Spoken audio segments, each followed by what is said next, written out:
നിങ്ങളിലേക്ക് സ്വർണ്ണവില കൃത്യമായി എത്തിക്കുന്ന ഈ ചാനൽ സബ്സ്ക്രൈബ് ചെയ്യാനും നോട്ടിഫിക്കേഷൻ ലഭിക്കുവാനായി ബെല്ലൈക്കൺ അമർത്താൻ മറക്കരുത്. അതുകൂടാതെ നിങ്ങളുടെ ഓരോ ലൈക്കും വിലപ്പെട്ടതാണ്. ലൈക്ക് ചെയ്യാൻ മറക്കരുത് കേട്ടോ.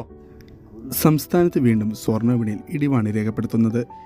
വിശുദ്ധമായ ഇന്നലെ കേരളത്തിൽ ഒരു പവൻ സ്വർണത്തിന് 120 രൂപയുടെ കുറവ് രേഖപ്പെടുത്തിയിരുന്നു. എന്നാൽ ഇന്ന് വീണ്ടും സ്വർണ്ണവിപണിയിൽ കുറവ് തന്നെയാണ് രേഖപ്പെടുത്തുന്നത്. 2 ദിവസവും തുടർച്ചയായി ഇങ്ങനെ കുറവ് രേഖപ്പെടുത്തിയെങ്കിലും വരും ദിവസങ്ങളിൽ വീണ്ടും വിപണിയിൽ വർധനവ് നേരിടാൻ തന്നെയാണ് സാധ്യത.